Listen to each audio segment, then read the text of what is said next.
Om Shanti 3 April 2025 प्रातः मुरली बाबा कहउछंती मीठे बच्चे तुमर एही नुआ वृक्ष बहुत मीठा। एही मीठा वृक्ष रे ही पोक लगी थांती। पोक को मारिबार औषध हैला मनमना भव। तुमर एही नुआ वृक्ष बहुत मीठा। एही मीठा वृक्ष रे ही पोक लगी थांती। पोक को मारिबार औषध हैला मनमना भव।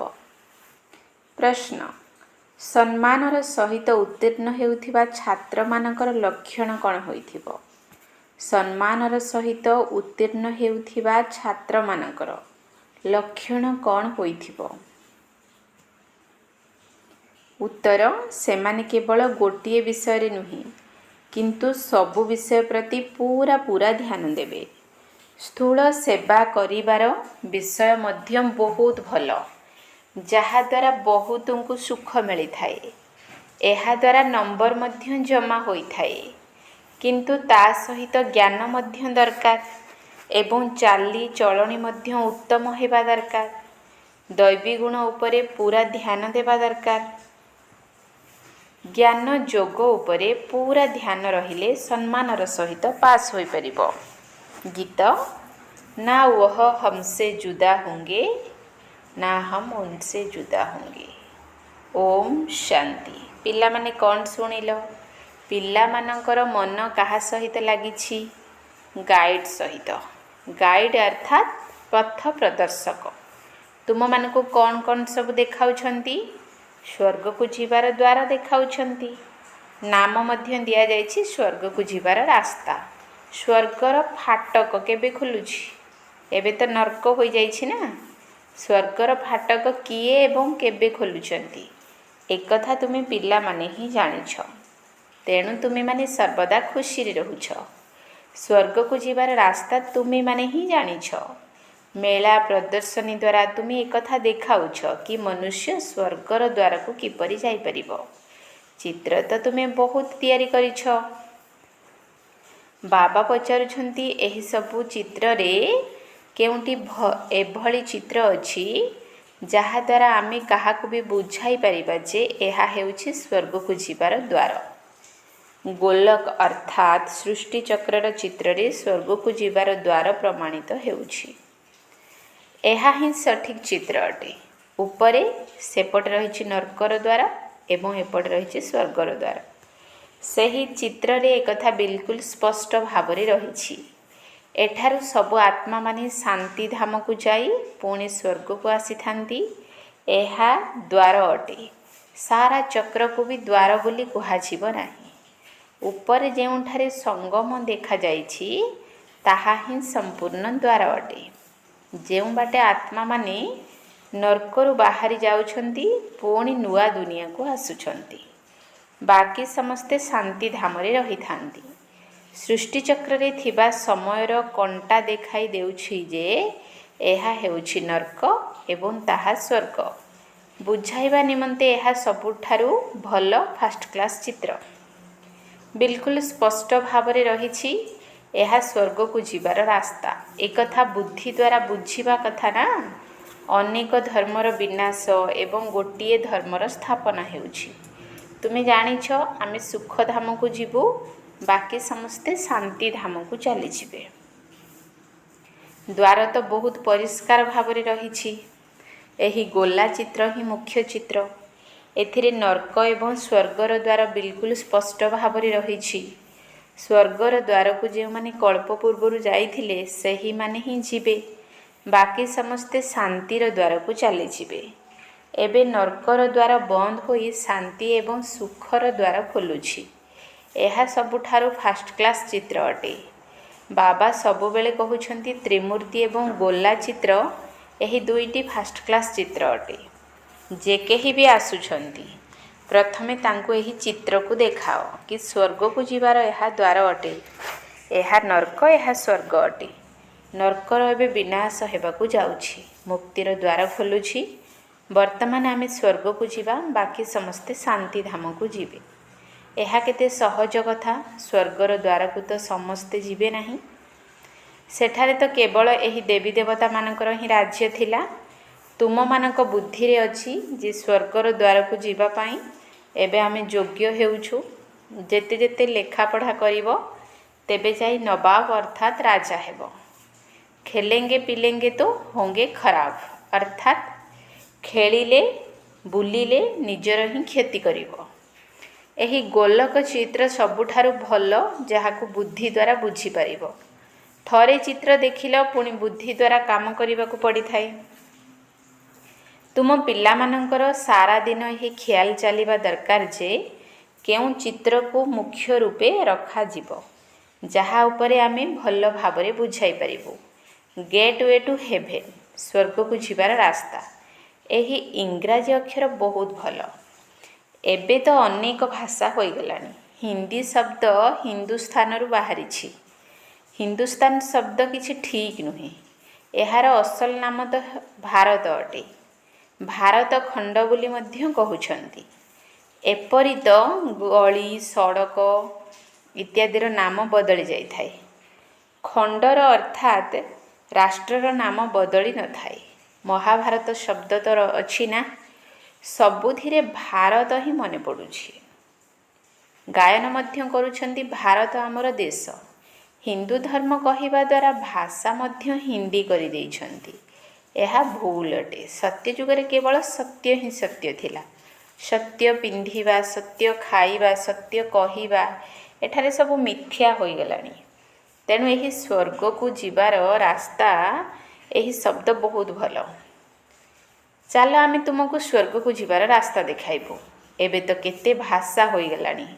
ବାବା ତୁମ ପିଲାମାନଙ୍କୁ ସଦ୍ଗତିର ଶ୍ରେଷ୍ଠ ମତ ଦେଉଛନ୍ତି। ବାବାଙ୍କ ମତର ଗାୟନ ମଧ୍ୟ ରହିଛି। ତାଙ୍କର ଗତି ଓ ମତ ଅଲଗା ଅଟେ। ବାବା ତୁମମାନଙ୍କୁ କେତେ ସହଜ ମତ ଦେଉଛନ୍ତି। ତେଣୁ ଭଗବାନଙ୍କ ଶ୍ରୀମତରେ ହିଁ ତୁମକୁ ଚାଲିବାକୁ ହେବ। ଡାକ୍ତରଙ୍କ ମତରେ ଚାଲିଲେ ଡାକ୍ତର ହେବ, ଭଗବାନଙ୍କ ମତରେ ଚାଲିଲେ ଭଗବାନ ଭଗବତୀ ହେବ। ଭଗବାନ ବାଚ ମଧ୍ୟ ଅଛି। ସେଥିପାଇଁ ବାବା କହୁଛନ୍ତି ପ୍ରଥମେ ତ ଏକଥା ପ୍ରମାଣ କର ଯେ ଭଗବାନ କାହାକୁ କୁହାଯାଉଛି।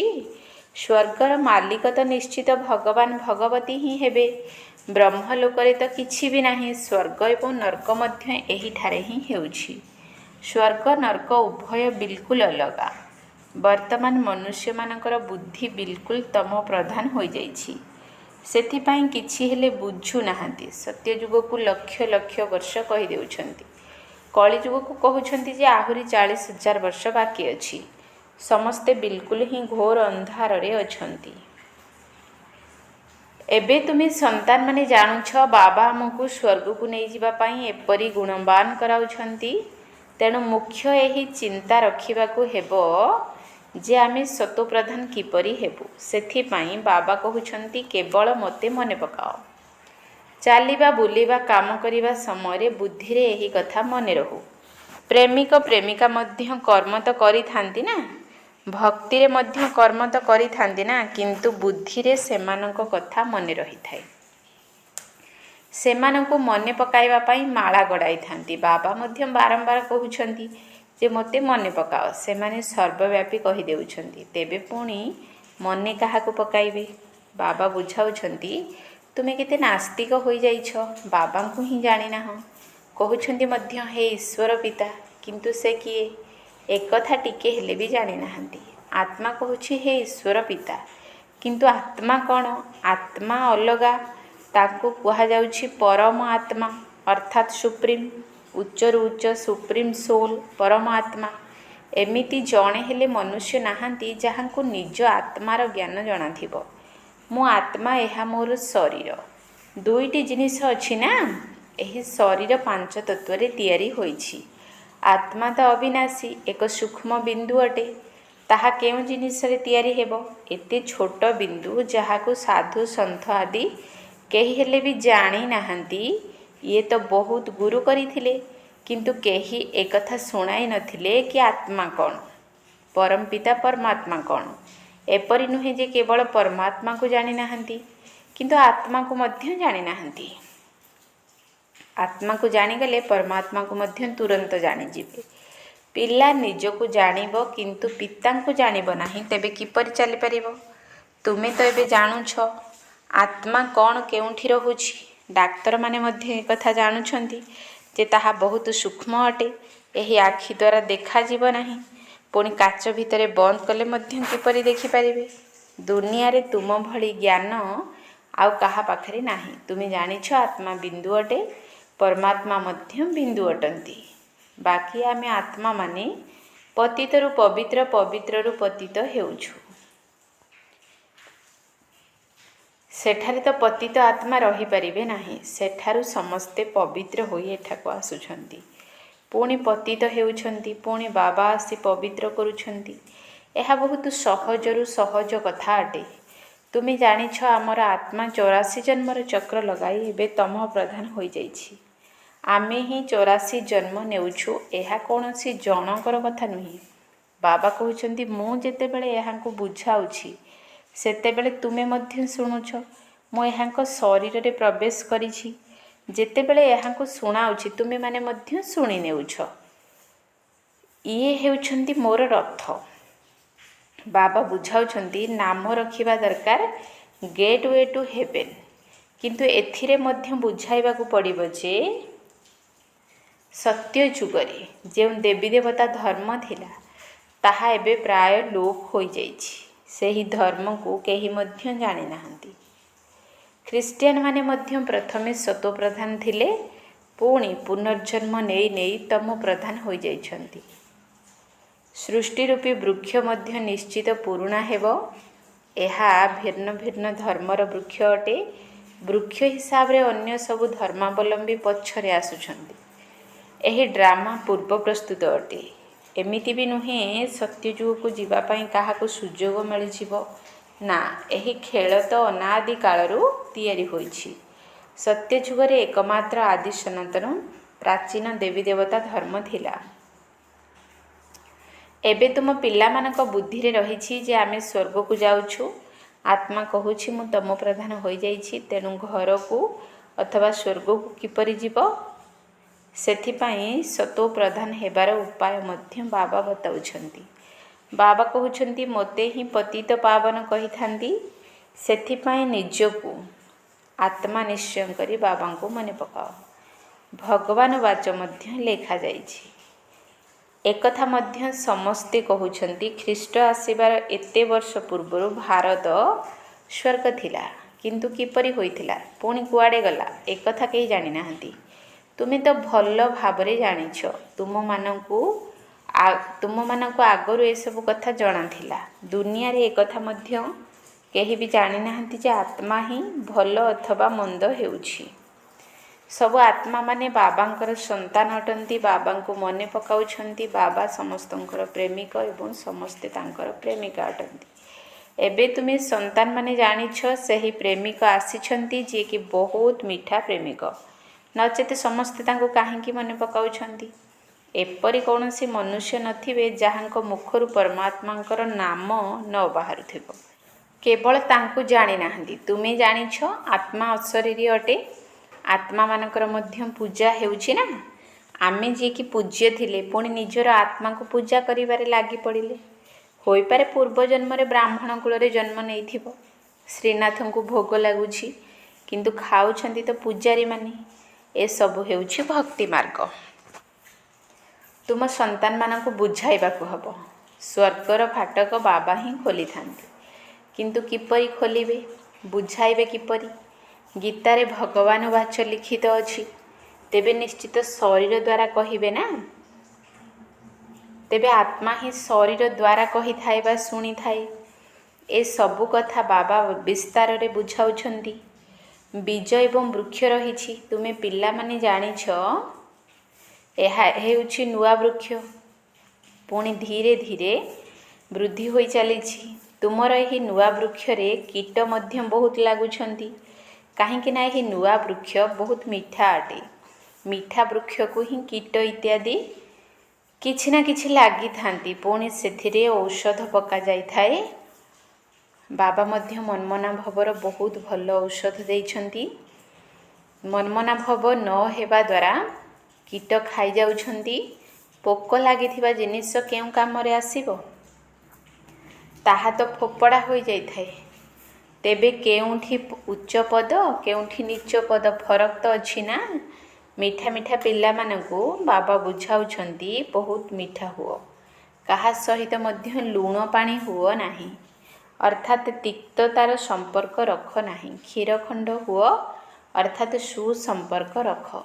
ସେଠାରେ ବାଘ ଛେଳି ମଧ୍ୟ କ୍ଷୀରଖଣ୍ଡ ହୋଇ ରହିବେ, ତେଣୁ ପିଲାମାନଙ୍କୁ ମଧ୍ୟ କ୍ଷୀରଖଣ୍ଡ ହେବା ଉଚିତ।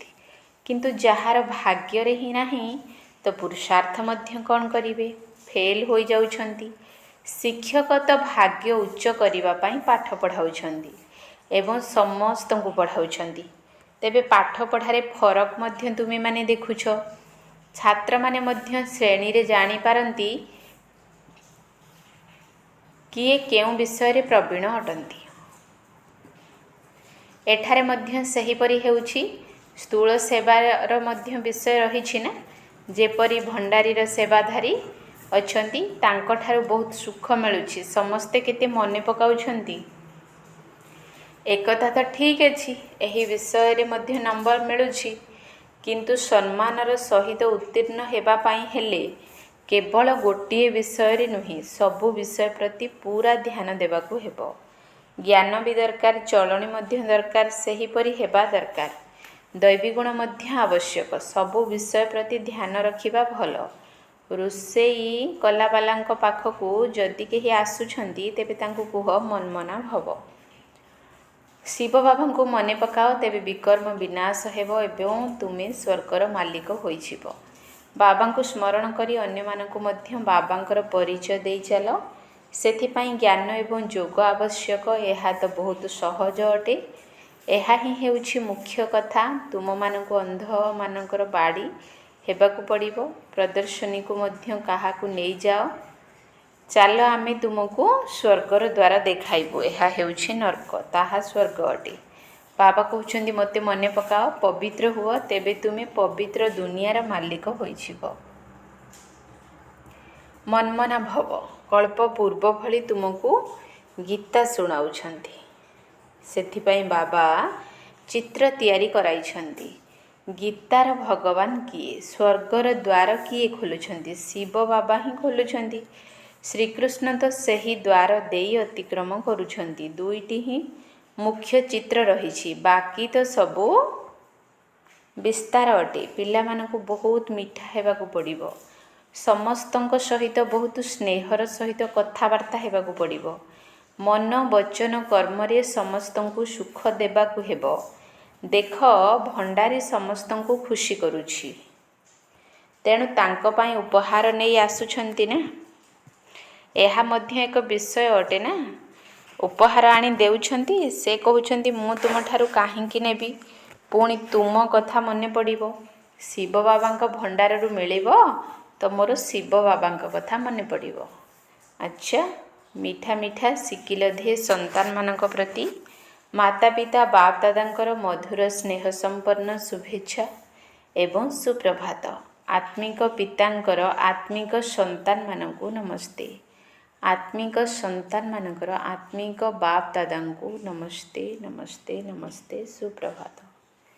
ଧାରଣା ପାଇଁ ମୁଖ୍ୟ ସାର। 1 ନମ୍ବର ପଏଣ୍ଟ, ନିଜର ଶ୍ରେଷ୍ଠ ଭାଗ୍ୟ ଗଢ଼ିବା ପାଇଁ ପରସ୍ପର ସହିତ ବହୁତ ସ୍ନେହପୂର୍ଣ୍ଣ ସମ୍ପର୍କ ରଖିବାକୁ ହେବ ଏବଂ ମଧୁରତାପୂର୍ଣ୍ଣ ବ୍ୟବହାର କରିବାକୁ ହେବ। କେବେ ବି କାହା ସହିତ ଲୁଣ ପାଣି ହୋଇ ତିକ୍ତତାପୂର୍ଣ୍ଣ ବ୍ୟବହାର କରିବାର ନାହିଁ। ସବୁ ବିଷୟ ଉପରେ ପୁରା ଧ୍ୟାନ ଦେବାକୁ ହେବ। 2 ନମ୍ବର ପଏଣ୍ଟ, ସଦ୍ଗତି ପ୍ରାପ୍ତ କରିବା ପାଇଁ ବାବାଙ୍କର ଯେଉଁ ଶ୍ରେଷ୍ଠ ମତ ମିଳିଛି ସେଥିରେ ଚାଲିବାକୁ ହେବ ଏବଂ ସମସ୍ତଙ୍କୁ ସେହି ଶ୍ରେଷ୍ଠ ମତ ହିଁ ଶୁଣାଇବାକୁ ହେବ। ସ୍ୱର୍ଗକୁ ଯିବାର ରାସ୍ତା ଦେଖାଇବାକୁ ହେବ। ସଦ୍ଗତି ପ୍ରାପ୍ତ କରିବା ପାଇଁ ବାବାଙ୍କର ଯେଉଁ ଶ୍ରେଷ୍ଠ ମତ ମିଳିଛି ସେଥିରେ ଚାଲିବାକୁ ହେବ ଏବଂ ସମସ୍ତଙ୍କୁ ସେହି ଶ୍ରେଷ୍ଠ ମତ ହିଁ ଶୁଣାଇବାକୁ ପଡ଼ିବ। ସ୍ୱର୍ଗକୁ ଯିବାର ରାସ୍ତା ଦେଖାଇବାକୁ ହେବ। ବରଦାନ, ପ୍ରତ୍ୟେକ ଆତ୍ମାକୁ ସାହସ ଏବଂ ଉତ୍ସାହ ପ୍ରଦାନ କରୁଥିବା ଦୟାଳୁ ବିଶ୍ୱ କଲ୍ୟାଣକାରୀ ହୁଅ। ପ୍ରତ୍ୟେକ ଆତ୍ମାକୁ ସାହସ ଏବଂ ଉତ୍ସାହ ପ୍ରଦାନ କରୁଥିବା ଦୟାଳୁ ବିଶ୍ୱ କଲ୍ୟାଣକାରୀ ହୁଅ। ବ୍ରାହ୍ମଣ ପରିବାରରେ କେବେ ବି କୌଣସି ଦୁର୍ବଳ ଆତ୍ମାକୁ ତୁମେ ଦୁର୍ବଳ ଅଟ ଏଭଳି କହିବ ନାହିଁ। ତୁମ ଭଳି ଦୟାଳୁ ବିଶ୍ୱ କଲ୍ୟାଣକାରୀ ପିଲାମାନଙ୍କ ମୁଖରୁ ସର୍ବଦା ସର୍ବ ଆତ୍ମାଙ୍କ ପ୍ରତି ଶୁଭ ବାଣୀ ବାହାରିବା ଦରକାର। ନିରାଶା କରିବା ଭଳି ବାଣୀ ନୁହେଁ। ଯିଏ ଯେତେ ଦୁର୍ବଳ ହୋଇଥାଉ, ଯଦି ତାକୁ ଶିକ୍ଷା ମଧ୍ୟ ଦେବାକୁ ପଡ଼ିବ, ତେବେ ପ୍ରଥମେ ତାକୁ ସମର୍ଥ କର, ତାପରେ ଶିକ୍ଷା ଦିଅ। ପ୍ରଥମେ ତାର ବୁଦ୍ଧିରୂପୀ ଧରଣୀ ଉପରେ ସାହସ ଏବଂ ଉତ୍ସାହର ହଳ କର, ତାପରେ ଶିକ୍ଷା ରୂପକ ମଞ୍ଜି ବୁଣ। ତାହା ହେଲେ ସହଜରେ ପ୍ରତ୍ୟେକ ମଞ୍ଜି ଫଳପ୍ରଦ ହେବ। ଏହାଦ୍ୱାରା ବିଶ୍ୱ କଲ୍ୟାଣର ସେବା ତୀବ୍ର ହୋଇଯିବ। ସ୍ଲୋଗାନ: ବାବାଙ୍କର ଆଶୀର୍ବାଦ ନେବା ସହିତ ସର୍ବଦା ଭରପୂରତାର ଅନୁଭବ କର। ବାବାଙ୍କର ଆଶୀର୍ବାଦ ନେବା ସହିତ ସର୍ବଦା ଭରପୂରତାର ଅନୁଭବ କରିବ। ଓମ୍ ଶାନ୍ତି।